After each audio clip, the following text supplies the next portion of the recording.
Picture this. Every major American city, every courthouse, every public square. Beneath the skyscrapers and the politics, there's a foundation most people never see. It's not concrete. It's not steel. It's faith. The Puritan work ethic that built American capitalism. Christianity. The abolition movement that ended slavery. Christianity. The civil rights movement led by Dr. King. Christianity. When we look at the United States today, the good, the bad, the complex, we're looking at a nation shaped by centuries of spiritual fire. Whether you're a believer, a skeptic, or just someone trying to understand why Americans are the way they are, you can't decode this country without understanding its religious DNA. This is a history of American Christianity, not just churches and steeples. This is the story of the unseen architect that drafted the blueprints of American culture. From Puritan root to the Great Awakenings, from the slavery schism to the social gospel. This is how faith didn't just survive in the New World. It built it, ready to uncover the complex legacy of faith in the land of the free. Let's begin. To truly understand the religious landscape of the United States, we must first examine the soil from which it sprang. This is a story not merely of steeples and doctrines, but of a vast, unfolding frontier. From the moment European settlers arrived, faith was their companion, their compass, and often, let's be honest, their justification for expansion. But here's what makes American Christianity unique. It's not a monolith. It's a tapestry woven from Puritan discipline in New England evangelical fervor on the frontier, the resilient spirituality of enslaved peoples in the South as the nation pushed westward. The rugged wilderness demanded a rugged faith, one that was democratic, emotional, intensely personal. No king, no pope, just you and God. This frontier spirit. It's why American Christianity looks so different from European traditions. It's why megachurches exist, why televangelists thrive, why every denomination splits into 10 more. The frontier made faith wild, and it stayed that way. As we step onto this historical frontier, remember, this isn't just the past. It's the vital backstory of the present. In the grand narrative of American Christianity, the story begins not with a monolith, but with a vibrant mosaic. Picture the 1600s. 3 major powers, 3 versions of Christianity, all racing to claim the New World. The Spanish, bringing Catholicism to the South and West. Missions in Florida, Texas, California. Conversion by conquest. The French, Jesuit priests advancing into the frozen North, trading with Native Americans, building alliances through faith. The English, a refuge carved out by distinct Protestant groups along the Atlantic coast. And this is where it gets interesting.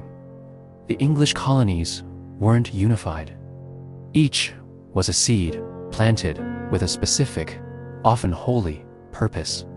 Virginia, formal Anglicans mirroring English aristocracy.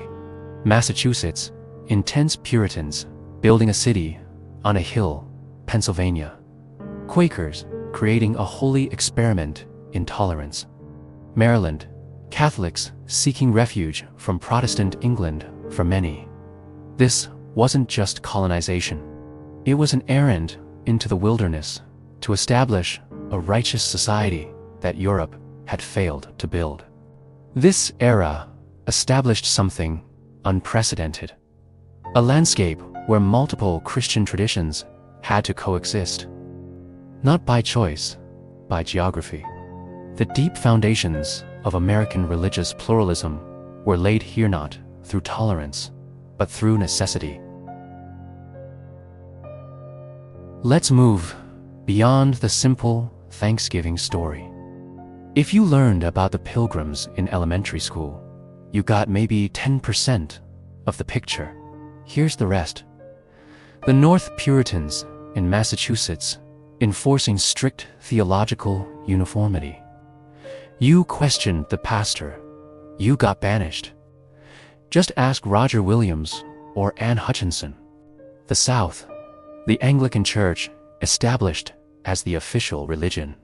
Think England 2.0. Wealthy plantation owners in the pews, enslaved people in the fields. But the middle colonies, that's where the Mosaic truly formed. Pennsylvania, New York, New Jersey. Here, Quakers lived next to Lutherans, Catholics next to Jews, Presbyterians next to Dutch, Reformed, Baptists next to everyone. It was messy, awkward, sometimes hostile, but it worked. Then came the 1730s, the Great Awakening.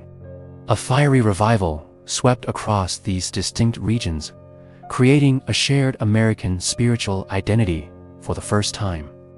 Suddenly, a Baptist farmer in Virginia and a Congregationalist merchant in Boston were singing the same hymns, experiencing the same emotional conversion. For the first time, there was an American Christianity that transcended colonial boundaries. That unity would prove essential, because in 40 years, these colonies would need to unite against something much bigger than theological differences. By the 1730s, the fervent piety of the early settlers had cooled into religious routine. Sunday services, a social obligation, personal conviction, fading.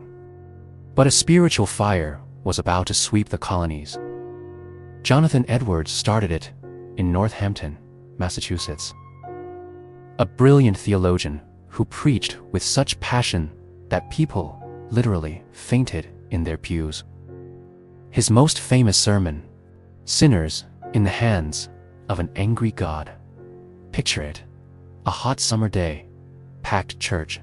Edwards calmly reading, not shouting, describing sinners dangling over hellfire like spiders on a thread.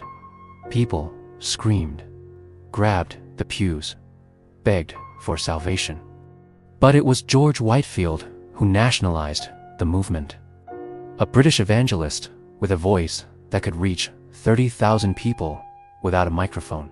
He had the charisma of a rock star and the strategy of a modern marketer. Whitefield ignored parish boundaries, preached in open fields, drew crowds from Georgia to Maine. This was more than a religious revival. It was a cultural upheaval. For the first time, Americans from all colonies shared a common experience. And here's the revolutionary part. The Great Awakening taught that any individual, regardless of status, education, or wealth, could connect directly with God. No priest needed, no bishop required. By teaching colonists to question spiritual authority, the Great Awakening inadvertently prepared them to question political authority. When they challenged the established church, they learned how to challenge the crown. The seeds of revolution were planted in revival tents. The American Revolution wasn't just a political war. It was a spiritual turning point. When the colonies broke free from British rule, they also dismantled the old European model of state-sponsored churches. In England, the king was the head of the church. Taxes paid for clergy salaries. You were Anglican, or you were suspect. In America, after 1776, none of that. Thomas Jefferson and James Madison argued passionately, faith must be free to be genuine. Religion by compulsion is no religion at all. This culminated in 1791, the First Amendment.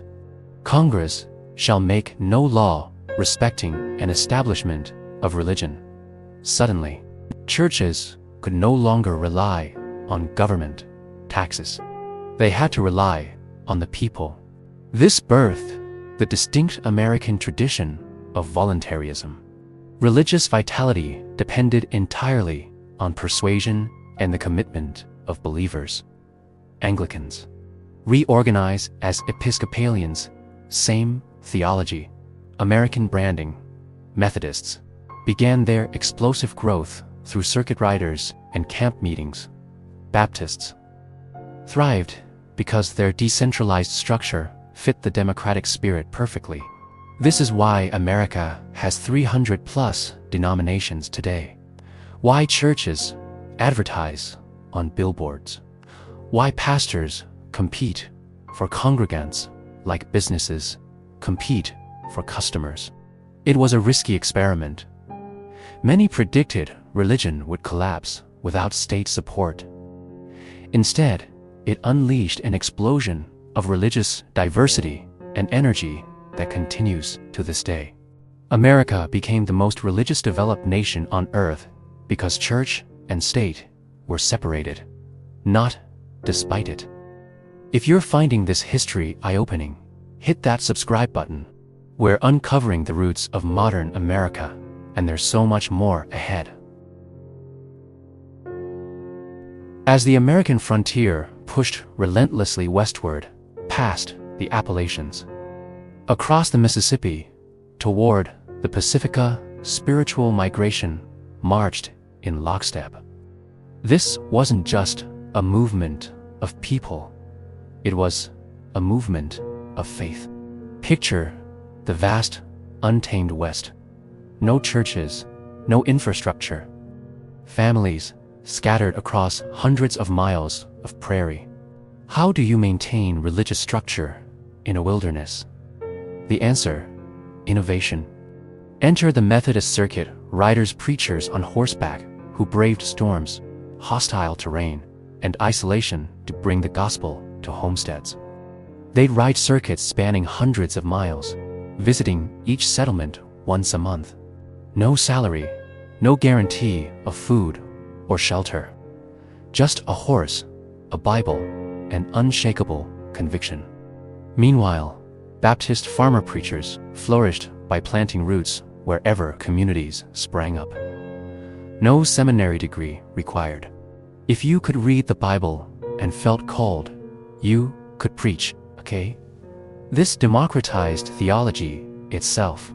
Then came the Second Great Awakening and the rise of massive camp meetings. Picture this: thousands of people gathering in forest clearings for days, sometimes weeks, preaching from dawn to midnight. Emotional conversions, physical manifestations, people falling, shaking, speaking in tongues, dancing. It was wild, uncontrolled, and it spread like wildfire. This era defined the rugged, democratic spirit of American Christianity. Religion was no longer confined to ivy-covered brick churches of the East. It became as dust-covered and resilient as the pioneers themselves. And it fundamentally shaped the moral and social fabric of a burgeoning nation.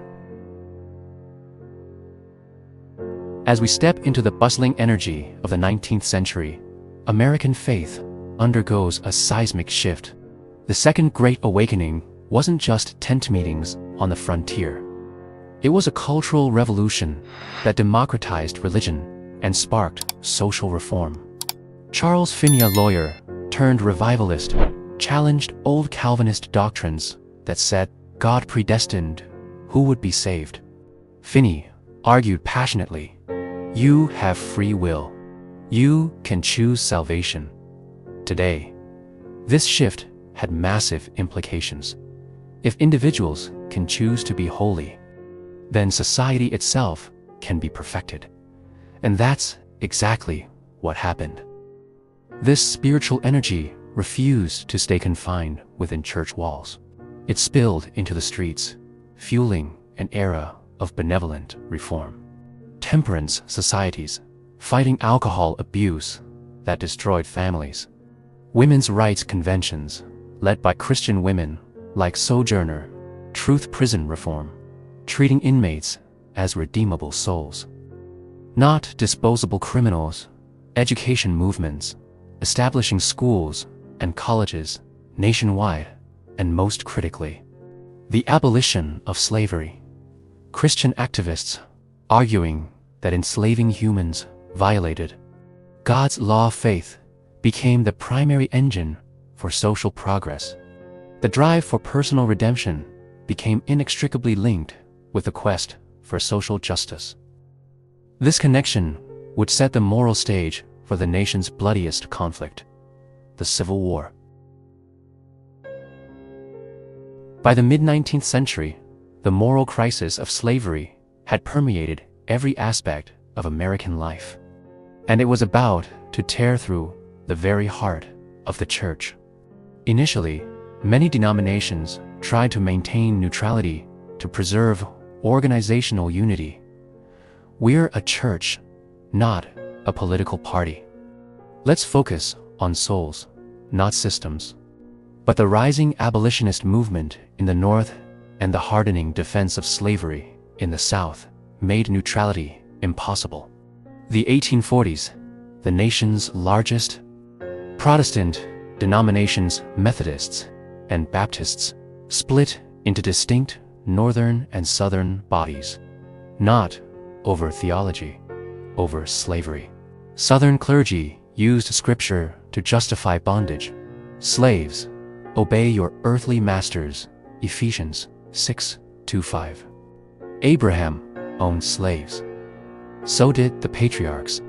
This was, they argued, a divinely ordained social order. Northern leaders condemned it as a fundamental violation of God's law.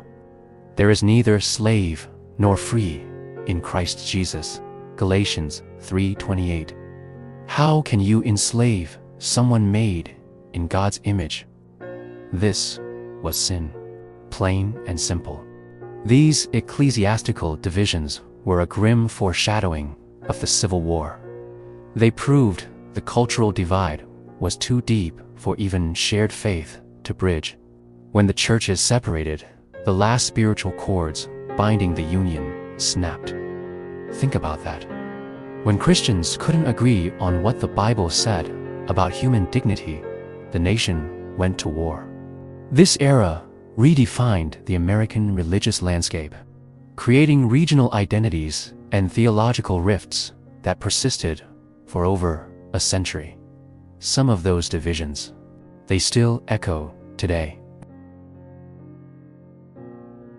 By the 1860s, the nation was literally on fire, and the church was burning right alongside it.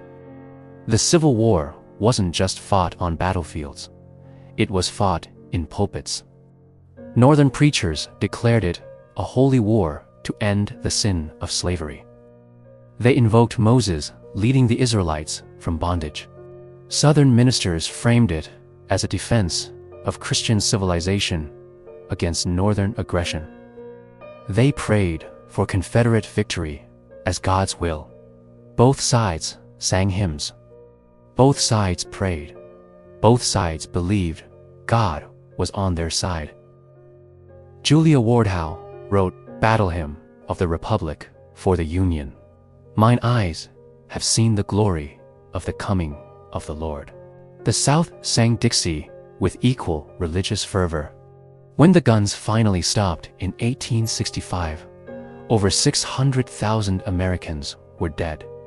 The question haunting every church: where was God? This crisis forced American Christianity to confront uncomfortable truths. Scripture could be weaponized. Sincere believers could reach opposite conclusions. Faith didn't prevent atrocity, sometimes it justified it. The church emerged from these flames fundamentally changed, humbled, divided. But in that division, something new would eventually grow. In the wake of the Civil War, American Christianity stood at a crossroads. The South was in ruins. The North was rapidly industrializing. And 4 million formerly enslaved people were navigating freedom without resources. In the South, religious denominations became vital engines for social change. They established networks of schools and colleges for newly freed African Americans. Morehouse, College Spelman, College Howard, University. These institutions became the bedrock of Black community life and future leadership. Black churches emerged as independent centers of power, no longer under white oversight. They became schools, political organizing hubs, economic cooperatives, centers. Meanwhile, the North faced a different revolution: rapid industrialization. Millions poured into swelling cities, tenements, factory work, poverty, labor strikes. The old village church model crumbled under urban density. Confronted by these inequities, Christian leaders began formulating the social gospel. Leaders like Walter Rauschenbusch argued, saving souls requires saving society. You can't preach about heaven while people live in hell on earth. Churches opened, settlement houses, soup kitchens, job training programs, daycare centers. They lobby for child labor laws, workplace safety, fair wages, housing reform. This movement planted seeds that would bloom in the 20th century: the civil rights movement, liberation theology, and faith-based community organizing. The church was moving from the frontier to the factory, from saving individuals to transforming systems. We're halfway through this journey. Drop a comment. Which era surprises you most? And subscribe. We're building toward the 20th century, where everything accelerates. As we turn the page to 1900, the landscape of American faith had undergone profound transformation. Gone were the frontier camp meetings as the primary expression of Christianity. Now, the church faced the complex reality of the industrial city. The social gospel urged believers to apply Christian ethics to factory conditions, tenement, housing, wealth, inequality. But this progress brought division. Modernists embraced historical criticism of the Bible, treating it as a document to be studied. Evolution, God worked through natural processes, social reform as the heart of the gospel. Traditionalists, soon to be called fundamentalists, fought back. The Bible is inerrant. Period evolution contradicts Genesis. Focus on personal salvation, not social reform. By 1900, American Christianity was more powerful than ever. Massive denominational structures, global missionary movements, institutional influence, yet also more polarized than ever. Sound familiar? These battles we see today: progressive versus conservative Christianity, social justice versus personal piety, they're not new. They've been raging for over a century. The 20th century would test this diverse, powerful, yet fractured faith like never before. To world wars, the Great Depression, civil rights, the sexual revolution, secularization. American Christianity was about to face its greatest challenges. We've traveled through centuries of American Christianity, but history is only useful when it informs the present. So, here's your practical application: a 7-day plan. Day 1. Champion liberty. Reflect on Roger Williams and religious freedom. Today, defend the right of someone you disagree with to practice their faith freely. Post about religious liberty. Have a conversation. Day 2. Seek personal revival. The Great Awakenings began in individual hearts. Dedicate 30 minutes today to prayer and introspection. Ask God, where have I become lukewarm? Day 3. Act for justice. From abolitionists to the civil rights movement, faith demands action. Identify a local cause supporting the marginalized. Volunteer, donate, show up. Day 2. 4. Bridge the divide. Polarization is not new, but it's destructive. Have a respectful conversation with someone from a different theological or political background. Listen more than you speak. Day 5. Support institutions' movements, spark change. Institutions sustain it. Commit to serving your local church or charity this week, not just attending serving. Day 6. Engage your mind. Christianity has a rich intellectual tradition. Read something that challenges you. Study a doctrine you've always accepted without question. Day 7. Cultivate hope. History teaches us that despite crisis, faith endures. Rest today. Reflect on how you're part of an unfolding story. This is about embodying the best of what we've learned from 400 years of American Christianity. So what truly sets American Christianity apart from its European roots? The answer: a radical historical experiment. First, the separation of church and state. Unlike Europe, America offered a religious marketplace defined by liberty, not hierarchy. Churches couldn't rely on government funding. They had to compete, innovate, persuade. This forced them to act like entrepreneurs and citizens to become invested participants. Second, voluntarism. No one is born into the church here. You choose it again and again. This created explosive growth and diversity. If you didn't like the Methodists, you joined the Baptists or started your own denomination. Third, immigration and diversity. Wave after wave of immigrants brought Catholicism, Orthodoxy, Pentecostalism, and countless other traditions. American Christianity became a complex patchwork, forcing neighbors of different creeds to coexist pragmatically. Fourth, activism.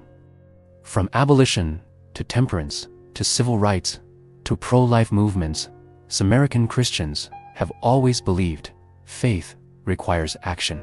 Not just saving souls, reforming society. The American religious identity is not static. It's a restless, innovative force.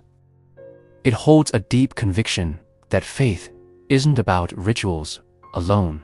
It's about actively transforming the world. As we reach the end of this exploration, one thing becomes clear.